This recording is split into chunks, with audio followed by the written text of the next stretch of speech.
अब फिक्र बेटियों की। अब हमारे और आपके जहन से हाथरस की घटना उतरने लगी है। तभी हाथरस जैसा एक और पाप हुआ।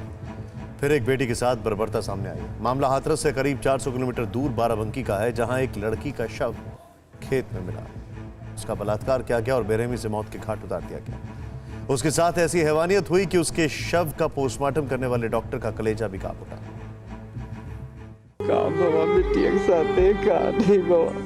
जब सब लोग गए थे तो हमको साथ दिखा दिया जाए, तो हम गए देखे तो मेरे बच्चे के हाथ बंधे, गोड़ बंधे, बाल बंधे, चाहे मुझे बच्चे देखे था।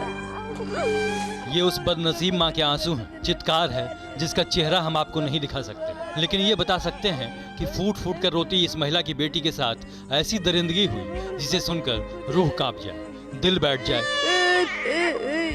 मुझे पैसा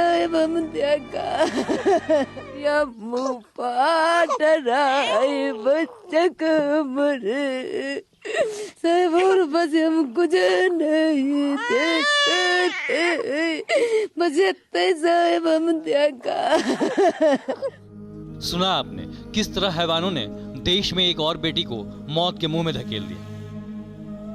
घटना बाराबंकी के सतरिक थाना इलाके के सेठ मऊ गांव में 14 अक्टूबर की है, जहां धान के खेत में एक लड़की का शव मिला, जिसके साथ पहले रेप हुआ और फिर हत्या कर दी गई। ब्रज में मची चीख की गूंज अभी तक शांत नहीं हुई थी कि एक बार अवध की धरती शर्मसार हो गई। वो भी उस इलाके में जहां से महज 45 किलोमीटर दूर सूबाई पुलिस का मुखिया आलीशान इमारत में बैठता है। का एक मजबूर पिता के कांधे को साहस देना एक बेटी का गुनाह है, लेकिन गुनाह हुआ है बाराबंकी के पीपरी इलाके में।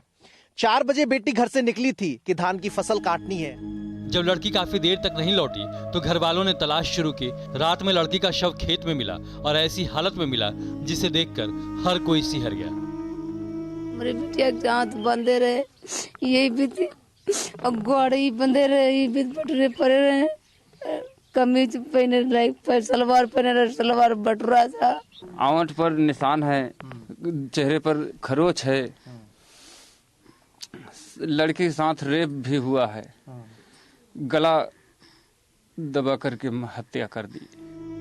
मामला नया है, शहर अलग है, लेकिन कहानी हर बार जैसी ही है। एक बेटी को बेआबरू किया जाता है, उसकी हत्या की जाती है, लेकिन पुलिस का रवैया नहीं बदलता। वैसे ही एक्शन लिए जिन पर क्वेश्चन उठ रहे हैं। बाराबंकी में जिस हालत में लड़की का शव मिला था, उसे देखने के बावजूद पुलिस वालों ने पहले सिर्फ हत्या का केस दर्ज किया, बाद में रेप की धारा जोड़ी। हाथरस की तरह ही परिवार की भावनाओं और आस्थाओं से खिलवाड़ करते हुए जबरन अंतिम संस्कार करने का इल्जाम भी लगाया। हमें रोका, लेकिन उन्होंने नहीं माना कि चल करके आप जल्दी से जल्दी आग दें, मुझे छुट्टी दें, मत जाएं अपने घर। हम कहा साहब चलो, आके जबरदस्ती वहाँ जो है फुकवा दिए। लेकिन डीएम साहब इन आरोपों को खारिज कर रहे हैं। परिवार को ही शव सम्मानपूर्वक दिया गया और उनके द्वारा ही जो अंतिम दाह संस्कार की क्रियाएं हैं वो उनके द्वारा निर्णय करके उनके द्वारा उस 15 तारीख को शाम को की गई है। पुलिस प्रशासन हर वारदात की तरह इस कांड में भी गिरफ्तारी की बात करके अपनी पीठ थपथपा रहे हैं। दिनेश गौतम नाम के 19 साल के एक शख्स को गिरफ्तार कर केस सॉल्व करने का दम भर रही है। यही अपना जो है जुर्म कबूल किया है।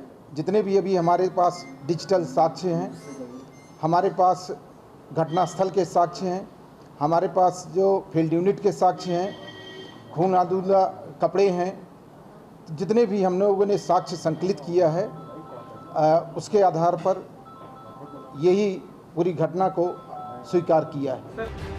लेकिन इस दावे पर पीड़ित के परिवार ने सवाल उठाए। पुलिस का कहना है कि वारदात को एक ही आरोपी ने अंजाम दिया, जिसे गिरफ्तार कर लिया गया है, जबकि परिवार का कहना है कि गैंगरेप हुआ है, क्योंकि जिस तरह से हाथ पैर बांधे गए थे और खेत में घसीटा गया था, वो अकेला एक शख्स नहीं कर सकता। लेकिन पुलिस का कहना है कि आरोपी सिर्फ एक ही है और उसने अपना जुर्म कबूल कर लिया है। प्रेस कॉन्फ्रेंस में जब मीडिया ने यह सवाल पूछे तो एसपी साहब सिर्फ यही दोहराते रहे कि आरोपी ने जुर्म कबूल कर लिया है, लेकिन पीड़ित परिवार की माने तो असली अपराधी पकड़ से दूर। जो मेन अपराधी हैं उन्हें नहीं पकड़ा जा रहा है। मेरे जो चाचा पिते घर परिवार के लड़के हैं, उनको आप जबरदस्ती उठा उठा करके ले जा रहे हैं। आप उनको पकड़ करके जो है कबुलाया जा रहा है। इल्जाम है कि सबको डराया और धमकाया जा रहा है, मतलब हाथरस की तरह यहाँ भी परिवार के आरोप वही हैं और सवाल यहाँ भी वही है कि पीड़िता और उसके परिवार को इंसाफ कब मिलेगा और कब जाकर रेप जैसे जघन्य अपराध का अंत होगा। अड़ी सोमवार से शुक्रवार शाम 6 बजे सिर्फ TV9 भारतवर्ष पर।